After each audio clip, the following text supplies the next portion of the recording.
بسم اللہ الرحمن الرحیم۔ السلام علیکم ناظرین، جیسا کہ آپ جانتے ہیں اسرائیل کی جانب سے ڈیل آف دی سینچری میں چند دن ہی باقی رہ گئے ہیں۔ آج کی اس ویڈیو میں ہم وہ تمام تفصیلات آپ کے سامنے رکھیں گے کہ کیسے اس ڈیل میں انڈیا شامل ہونے جا رہا ہے، پاکستان کو کتنا نقصان ہوگا اور عربوں کے کون کون سے علاقے اس میں شامل ہوں گے۔ ڈیلی صبح نیوز کے مطابق اسرائیل کی جانب سے ڈیل آف دی سینچری میں چند دن ہی باقی رہ گئے ہیں، جس کے بعد دنیا ایک نئے راستے پر گامزن ہوگی۔ ڈیل آف سینچری سے قبل اس کے پیروکاروں نے پوری دنیا کو ایک بڑی اذیت میں مبتلا کر دیا جس کا نام کرونا وائرس ہے، اور اس وائرس کی آڑ میں اسرائیل پوری دنیا پر سیاسی اور زمینی گرفت کرنا چاہتا ہے، جسے گریٹر اسرائیل کا نام دیا گیا ہے۔ اس منصوبے کے تحت اسرائیل نے کئی اسلامی ممالک کو اپنی لپیٹ میں لے کر کچھ پڑوسی عرب کے علاقے جس میں شام، عراق، مصر، ترکی، اردن، غزہ کی پٹی اور کچھ فلسطین کے علاقے شامل ہیں، اپنے نقشہ میں شامل کرنا تھے۔ گریٹر اسرائیل پلان میں بھارت کو بھی شامل کیا گیا ہے کہ وہ بھی مسلمانوں کو اپنے ملک میں اتنا مجبور کر دے کہ مسلمان ہندوستان سے دربدر ہو جائے، آزاد کشمیر سمیت پورے کشمیر پر قبضہ ہو جائے۔ یہ تمام معاملات گریٹر اسرائیل کا حصہ تھے، لیکن چین کی مداخلت نے اس تمام منصوبے کو مقررہ اہداف سے تقریباً ہٹانے کی کوشش کی ہے۔ کورونا کی وبا کے باعث یورپ سمیت پوری دنیا میں معاشی تباہی نے کئی ممالک کو سوچنے پر مجبور کر دیا۔ یورپی ممالک، اقوام متحدہ اور واشنگٹن اس حوالے سے شدید تحفظات میں مبتلا ہیں۔ اسی لیے گزشتہ دنوں ٹرمپ سمیت چند اہم شخصیات نے ڈیل آف سینچری پر تحفظات کا اظہار کرتے ہوئے اسرائیل سے اس حوالے پر نظر ثانی کا مطالبہ کیا۔ تاہم اسرائیل نے امریکہ کو دھمکی دی کہ اگر وہ ڈیل آف سینچری کے لیے اس کا ساتھ نہیں دیتا تو پھر بہت سارے معاہدے ختم کر کے اس کی معیشت کو تباہ کر دیا جائے گا۔ مزید ڈسکس کرنے سے پہلے ہم تمام کا شکریہ ادا کرتے ہیں جنہوں نے ہمارے چینل کو سبسکرائب کیا، اور نئے آنے والے دوستوں سے گزارش ہے کہ مارخور نیوز کو سبسکرائب کر لیں، بیل آئیکن کو پریس کر کے ویڈیو کو لائک اور شیئر بھی کر لیں۔ اسرائیل اقوام متحدہ اور امریکہ کو فرنٹ پر رکھ کر گریٹر اسرائیل کا خواب پورا کرنے کی کوشش کر رہا ہے۔ ڈیل آف دا سینچری کا کھیل ابھی باقی ہے اور اگلے ماہ سے یہ کھیل شروع ہو جائے گا، جس کے بعد پاکستان بھی اس سے بہت متاثر ہوگا۔ پاکستان میں ملک دشمن سلیپر سیلز متحرک ہو چکے ہیں۔ کراچی میں حالیہ دنوں میں ہونے والی دہشت گردی کے واقعات کے پیچھے بھی انہی قوتوں کا ہاتھ ہے جو پاکستان میں اپنے سلیپر سیلز کے ذریعے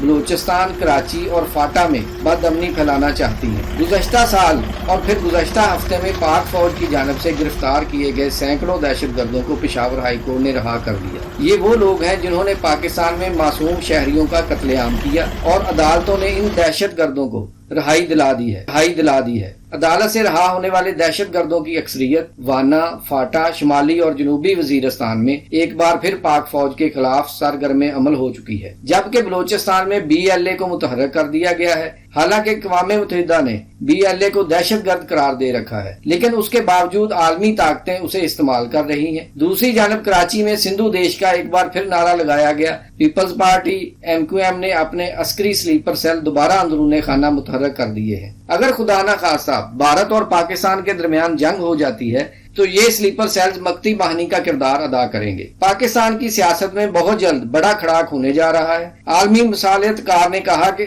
اسلام آباد کا سیاسی موسم کافی گرم ہے۔ فواد چودھری کے بیان کو عمران کی حکومت کے خلاف چارج شیٹ قرار دیا اور کہا کہ ان کی یہ باتیں کسی حد تک درست ہیں، لیکن اس بات سے اتفاق نہیں کرتا کہ عمران خان کی وزراء کو کارکردگی دکھانے کے لیے مزید 5 ماہ کا چانس دیا ہے۔ یہ بالکل غلط ہے، حالات اس سے زیادہ آگے نکل چکے ہیں۔ دوسری جانب BNP اختر مینگل کا اتحاد توڑ کر فضل الرحمان سے ہاتھ ملانا، پھر بلوچستان شاہ زین بگٹی کا حکومتی اتحاد سے علیحدہ ہونے کی دھمکیاں عمران خان حکومت کے لیے کسی بڑے امتحان سے کم نہیں۔ تاہم عمران خان کو کافی حد تک سپورٹ حاصل رہے گی۔ تمام سیاسی جماعتوں کی سازشیں ناکام ہو جائیں گی۔ اگر ناکام نہ بھی ہوئیں تو پھر بھی ان کے ہاتھ بھی کچھ نہیں آنے والا۔ فیصل محمد کا کہنا تھا کہ ملکی سیاست میں اگلے چند مہینے بہت اہم ہیں۔ یہ چند ماہ ملکی سیاسی سمت کا تعین کریں گے، یا تو ملک پارلیمانی نظام سے صدارتی نظام کی طرف جائے گا یا پھر موجودہ پارلیمانی نظام میں بہت بڑی سیاسی تبدیلی رونما ہوگی۔ کڑا وقت تبدیلی کے لیے بھی ہے اور نظام کے لیے بھی۔ وزیر اعظم عمران خان جلد ہی اسمبلیاں توڑ دیں گے، کیونکہ اس کرپٹ نظام کے ساتھ عمران خان نہیں چل سکتے۔ اس کے بعد جو بھی نگران حکومت بنی وہ کتنی مدت چلتی ہے، اس کے بعد الیکشن ہونے ہیں یا نہیں،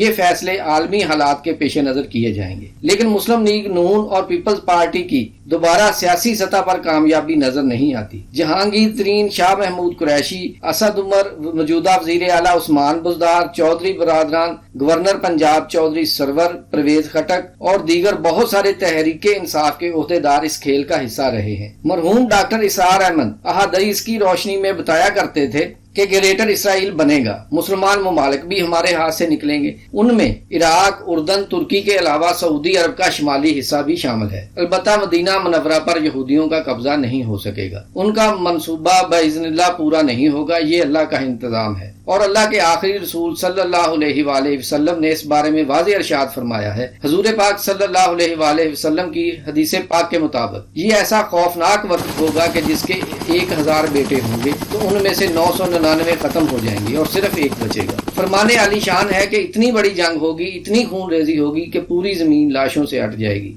مردار خوروں کی موج ہوگی، لیکن نفاست پسند پرندہ اڑتے اڑتے تھک کر گرے گا تو نیچے لاش ہوگی، یعنی ہر طرف لاشیں ہی لاشیں ہوں گی۔ ڈاکٹر اسرار احمد نے احادیث کی روشنی میں فرمایا، عربوں پر ہلاکت یہودیوں کے ہاتھوں آئے گی، یہودیوں کے حمایتی اور ان کے اعلی کار ذلت اور رسوائی کی انتہائی عبرتناک مثال بنیں گے۔ اسرائیل کے پہلے وزیر اعظم بن گوریا نے عربوں کے خلاف پیرس میں منعقدہ جشن کی تقریب سے خطاب میں کہا تھا کہ ہمیں کسی عرب ملک سے خطرہ نہیں، ہمیں صرف پاکستان سے خطرہ ہے۔ حیرت تو یہ ہے کہ اس وقت پاکستان ایٹمی طاقت بھی نہیں تھا۔ عرب کہاوت ہے، جب غیرت زنگ آلود ہو جائے تو تلواریں صرف رقص میں استعمال ہوتی ہیں۔ مزید اپ ڈیٹ کے لیے دیکھتے رہیے مارخور زندہ باد پاکستان۔